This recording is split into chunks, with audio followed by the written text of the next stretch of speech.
கிறிஸ்துவுக்குள் பிரியமான என் தேவ ஜனங்களே, என் சகோதர சகோதரிகளே, இயேசு கிறிஸ்துவின் இனிய நாமத்தினாலே உங்களுக்கு அன்பின் வாழ்த்துக்கள். இன்று நம் தேவனாகிய இயேசு கிறிஸ்து நமக்கு கொடுத்திருக்கிற ஜீவனுள்ள வார்த்தை என்னவென்றால், யோசுவா 1ஆம் அதிகாரம் 5வது வசனம். நான் மோசேயோடே இருந்தது போல உன்னோடும் இருப்பேன். ஆமேன். ஹல்லேலூயா. பிரியமானவர்களே, இன்றைக்கி அப்பா உங்களை பார்த்தாங்க சொல்கிறாங்க, அது என்னங்க மோசேயோடு இருந்தது போல உன்னோடும் இருப்பேன்.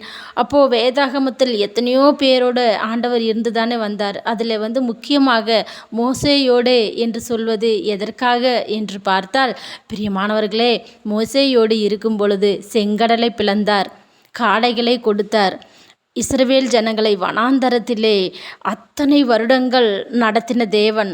அப்பொழுது மோசேயோடு அதிக நாட்கள் இருந்து அதிக அற்புதங்களை செய்து இஸ்ரவேல் ஜனங்களை நடத்தி அவர்களை கானான் தேசத்தை காண செய்தார் இல்லைங்களா? அதைத்தான் அப்பா சொல்லியிருக்கிறாருங்க. மோசேயோடு நான் இருந்து எவ்வளவு அற்புதங்களை நான் செய்தேனோ அதே போல உன்னோடும் உன் வாழ்க்கையிலும் இருந்து உங்களுக்கு நான் அற்புதங்களையும் அதிசயங்களையும் நிச்சயமாக நான் கொடுப்பேன்.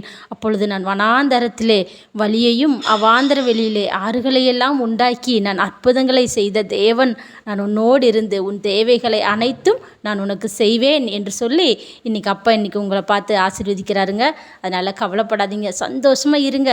எல்லாவற்றையும் ஏசப்பா பார்த்துக்கொள்வார். ஹல்லேலூயா. ஆமேன். ஸ்தோத்திரம்.